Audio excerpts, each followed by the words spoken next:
नमस्कार डीएलएड द्वितीय वर्ष से हमारा हिंदी भाषा शिक्षण प्रवीणता। इसके अंतर्गत हम आज बात करेंगे पठन प्रक्रिया के सोपान। पठन मतलब पढ़ना, पढ़ने की जो प्रक्रिया होती है, किन किन स्टेपों के माध्यम से पढ़ना सिखाया जाता है और पढ़ना है उसकी जो एक्चुअल जो स्टेप होती है वो क्या होती है। तो पहला है प्रत्यक्षीकरण। प्रत्यक्षीकरण क्या होता है? प्रत्यक्षीकरण तो पढ़ने के अंतर्गत जो अक्षर, शब्द या वाक्य दिए होते हैं उनको प्रत्यक्ष रूप से देखते हुए उसको समझना, वो प्रत्यक्षीकरण कहलाता है। कहने का मतलब ये हम कह सकते हैं कि हम लोग जो पढ़ रहे हैं तो उससे संबंधित जो शब्द, अक्षर है उनको ध्यानपूर्वक देखते हुए उनके अर्थ को, ये कहें कि अगर मैंने कहा कि अगर ये चौक शब्द लिखा हुआ है, अगर मैं चौक पढ़ रही हूँ तो मेरे सामने चौक का एक दृश्य मेरे सामने आ रहा है, ठीक है। तो प्रत्यक्ष रूप से उस शब्द को जानकर उस वस्तु से उसको जोड़ना, ये प्रत्यक्षीकरण के अंतर्गत माना गया है। ये स्टेप होती है प्रत्यक्षीकरण की। फिर दूसरा है अर्थ ग्रहण करना। अर्थ ग्रहण करना, इसके बाद दूसरी बात आती है कि जो वाक्य है, जो पूरा वाक्य पढ़ा जा रहा है, ठीक है, शब्दों के अर्थ को मिलाते हुए वाक्य में क्या कहा गया है, इस बात को जानना। अगली स्टेप मतलब कि एक प्रत्यक्ष रूप में देखें, पहचाने उन शब्दों को, तत्पश्चात उसके अर्थ को ग्रहण करें कि अर्थ को जाने क्या अर्थ है इसकी। जो हम ये कहें कि पढ़ने के अंतर्गत इन दोनों के अंतर्गत जो दूरियां हैं वो ज्यादा नहीं होती है, हम लोग देखते हैं उसके अर्थ को समझ लेते हैं, लेकिन पहले प्रत्यक्ष रूप में देखते हैं, प्रत्यक्षीकरण करने के बाद हम उसके अर्थ को ग्रहण करते हैं ताकि उस विषय वस्तु के अंतर्गत बताया क्या गया है उससे संबंधित संपूर्ण जानकारी हमारे समक्ष उपस्थित हो जाती है। अगला है प्रयोग।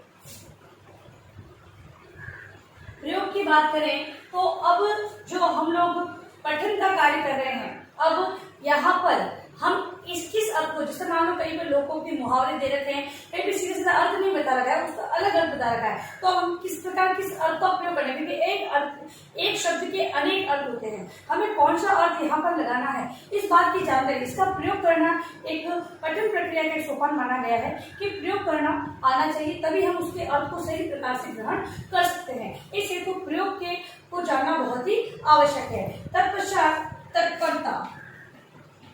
तत्परता मतलब कि एक ऐसी स्थिति कि अगर हम ज्यादा रुक कर पढ़ रहे हैं तब भी हमें समझने में दिक्कत आएगी और विषय वस्तु उसको समझना बहुत ही जटिल हो जाएगा, लेकिन एक तत्परता है कब किस चीज को जल्दी पढ़ना है, कब धीरे पढ़ना है, ये सारी चीजों को ध्यान में रखते हुए यदि पठन किया जाता है तो पठन में बहुत अच्छे तरीके से होता है और विषय वस्तु की समझ भी हमारे अंदर अच्छी तरह से विकसित हो जाती है। इस हेतु तत्परता का सोपान को ध्यान रखना, क्योंकि इसके बाद में तत्परता को ध्यान में रखना बहुत ही आवश्यक। तो इन सोपानों के माध्यम से हम पठन की प्रक्रिया को बहुत ही अच्छी तरीके से सुचारू रूप से चला सकते हैं।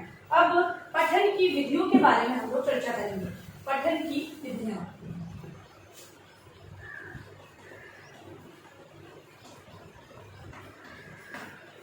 पठन की विधियां हैं जिसके माध्यम से पढ़ना विद्यार्थियों को सिखाया जा सकता है। तो सबसे पहले है अक्षर बोध विधि।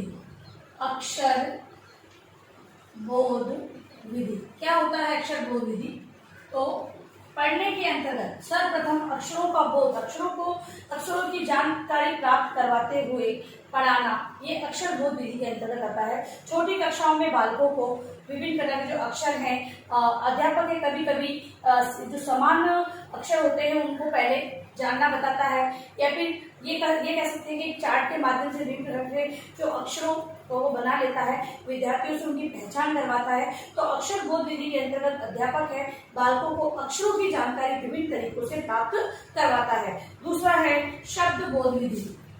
शब्द बोध विधि, शब्द बोध विधि के अंतर्गत अक्षरों से बनने वाले शब्दों की जानकारी प्राप्त करवाई जाती है। अध्यापक है विभिन्न प्रकार के खेलों के माध्यम से भी शब्दों की जानकारी विद्यार्थियों को प्राप्त करवा सकता है। जैसे कि मात्राओं का ज्ञान, मात्राओं को जोड़ते हुए शब्दों का निर्माण किस प्रकार किया जा सकता है। तो विभिन्न प्रकार से अध्यापक है वो विद्यार्थियों को शब्दों की जानकारी प्रदान कर सकता है। फिर है वाक्य विधि। वाक्य बोध विधि, यहाँ पर वाक्य बोध विधि से मतलब यहाँ पर हम लोग संयुक्त सरल विशुद्ध वाक्यों की बात नहीं कर रहे हैं। यहाँ पर वाक्य किस प्रकार पढ़ा जाता है, पठन की विधियों की बात की जा रही है। तो वाक्य को हम लोग, छोटे छोटे बच्चे हैं, पहले अक्षरों को अलग अलग पढ़ रहे हैं, तो शब्दों को जोड़ते हुए पढ़ रहे हैं। अब आ रही बात, तो शब्दों के जो समूह होते हैं वो होते हैं वाक्य। अब वाक्य वो पूरा किस प्रकार से हो रहा है, ये सारी जानकारी देना और विद्यार्थियों को समझाना बहुत ही आवश्यक होता है, क्योंकि छोटे बच्चे जब मतलब कि टुकड़ों में पढ़ते हैं, लेकिन जब एक साथ पढ़ाया जाता है तो वहां पर उन्हें समस्या आती है। तो वाक्य विधि के द्वारा विद्यार्थियों को सही प्रकार से वाक्य को जानने का प्रयास करवाया जाता है तथा इस अभ्यास के द्वारा विद्यार्थी वो वाक्य को सही तरीके से पढ़ना प्रारंभ कर देते हैं। फिर है अनुकरण विधि। अनुकरण विधि, अगर हम पाठ योजना के सोपान की बात करते हैं तो अध्यापक भी पाठ पढ़ने के बाद एक पद्यांश को पढ़ने के बाद विद्यार्थियों से उसका अनुकरण करवाते हैं। ठीक है, अगर पद्य की बात करें तो वहाँ पर व्यक्तिगत और सामूहिक दो प्रकार का वाचन किया जाता है और अनुकरण वाचन किया जाता है, और विद्यार्थी है उसको वाचन करने के क्रम में उन्हें जो पाठ है उसको पढ़ना आ जाता है। कैसे कि जब वो उस चीज को बार बार दोहराते हैं और तत्पश्चात वो उनकी पहचान करना प्रारंभ करते हैं, तो इससे क्या होता है, बालकों में मौखिक अभिव्यक्ति का विकास होने के साथ साथ ही उनके जो विषय वस्तु उसको पढ़ने की समझ भी उनमें विकसित होती है। तो अनुकरण के माध्यम से भी अध्यापक ऐसा नहीं कर सकता एक लाइन बोले और विद्यार्थी उसको बोले, और जो किताब उनके समझ होती है, भाषा का शिक्षक है वो किताब बालकों के समझ रहने के लिए कहता ही है, तो इससे उनमें पढ़ने की समझ को अनुकरण के माध्यम से विकसित कर सकता है अध्यापक। अगला है देखो और कहो विधि। देखो और कहो विधि, देखो और कहो विधि के अंतर्गत अध्यापक है श्यामपट्ट पर अलग अलग शब्दों को लिख देता है, विद्यार्थियों से कहता है इसे देखो और इसके बारे में आप बोलो क्या लिखा हुआ है। इसके अलावा वाक्यों को भी लिख सकता है, शब्दों को लिख सकता है। तो इस प्रकार से देखो और कहो विधि के माध्यम से एक अध्यापक है विद्यार्थी को विभिन्न प्रकार के शब्दों को श्यामपट्ट पर लिखते हुए उसे कहने को कहेगा। ये भी पढ़ने की एक विद्यार्थी की प्रक्रिया के अंतर्गत एक विधि के रूप में हमारे सामने है। अध्यापक है वो इसके द्वारा बच्चों से पढ़ना सिखा सकता है। फिर अगला है ध्वनि साम्य विधि। ध्वनि साम्य विधि, ध्वनि साम्य विधि की अगर हम बात करते हैं तो समान, जैसे कल, वल, चल, तल, ऐसे क्या है, ये ध्वनि इनके समान ध्वनि वाले हैं। काम, धाम, राम, जाम, ये क्या है, समान ध्वनियां हैं। तो ऐसी समान ध्वनियों के माध्यम से भी अध्यापक है वो विद्यार्थियों को पढ़ना सिखा सकता है। ऐसी समान ध्वनियों का उच्चारण करवाए, विद्यार्थी अपने आप में बोलना सीखेंगे। जब उनमें बोलने की रुचि उत्पन्न हो जाएगी तो दिखती बात है कि वो पढ़ने का प्रयास करेंगे और यथासंभव वो अपने जो पठन है उसको विकास की ओर ले जाएंगे। मतलब कि उसे अच्छी तरीके का पठन का विकास करेंगे। मतलब बच्चों को जब पढ़ना जाता है तो उसे शौक होता है, वो हर चीज को पढ़ना प्रारंभ कर देता है। तो पहले ललक जगानी होगी। तो ध्वनि साम्य विधि से एक अध्यापक है बालकों में पढ़ने की ललक जगाएगा, जिससे कि उसकी पठन की जो क्रिया है वो आगे बढ़ती जाएगी। अगला है प्रदर्शन विधि। प्रदर्शन विधि, प्रदर्शन विधि के अंतर्गत अध्यापक है विभिन्न प्रकार के चित्रों को दिखाकर विद्यार्थियों से उसके बारे में कहने के लिए कह सकता है। कोई दृश्य उनके सामने एक चित्र के माध्यम से, चार्ट के माध्यम से प्रस्तुत कर सकता है, जिसके बारे में विद्यार्थी बोलेंगे। एक कहानी का रूप उनके सामने प्रस्तुत करता है। कहानी के विभिन्न चित्र होते हैं वो विद्यार्थियों के सामने प्रस्तुत करे, विद्यार्थी देख कर उसको कहानी को बोलेंगे। तो ये भी एक चित्र पठन या प्रदर्शन विधि के द्वारा भी एक अध्यापक है बालकों में पठन की प्रक्रिया को आगे बढ़ा सकता है। और लास्ट है कहानी विधि।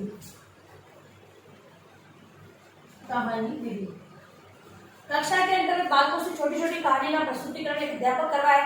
तत्पश्चात कहानियों को लिखित रूप में जो कहानियां हैं उसको पढ़ने के लिए उनसे वो कह सकता है। जब उनके अंदर इन कहानियों को कहने की जो ये कहें कि कहानी वो पढ़ना सीख जाएंगे, कहना सीख जाएंगे, तत्पश्चात वे उस अन्य कहानियों को पढ़ने में उनकी रुचि उत्पन्न होगी। तो कहानी विधि के द्वारा कहानी, और ऐसे भी हो सकता है अध्यापक ब्लैक बोर्ड पर कहानी को लिख दे और ब्लैंक छोड़ दे, बीच में बच्चे हैं बताएंगे इसके बीच में क्या आएगा। तो बालक को इस प्रकार से भी होगा कि आगे वाली जो चीज पढ़ेगा तो बीच में यहाँ पर समझ में आएगा कि यहाँ पे लिखना क्या है। तो इस प्रकार से कहानी को पूर्ण करवाने के प्रयत्न के आधार पर भी वो पठन की प्रक्रिया को आगे बढ़ा सकता है। तो इस प्रकार से जो पठन की इन विधियों को आधार मान के कक्षा में इसका उपयोग करते हुए वो विद्यार्थियों के अंतर्गत पठन का विकास कर सकता है। ठीक है, अब लिखिए अपने गृह कार्य प्रश्न आप लोग। गृह कार्य प्रश्न, पठन प्रक्रिया के सोपान तथा विधियों का वर्णन करें। पठन प्रक्रिया के सोपान तथा उससे संबंधित जो विधियां आपको बताई गई है उसके बारे में वर्णन आपको अपनी उत्तर पुस्तिका में करना है। और अंत में इस महामारी के दौर में कम से कम आवश्यक कार्य होने पर आप घर से बाहर निकले। बाहर निकल के 3 बातों को आपको विशेष ध्यान रखना होगा। मास्क लगाना है, सोशल डिस्टेंस बनाए और हाथों को बार बार सैनिटाइज करते रहे। सोशल मीडिया सभी का ध्यान रखें।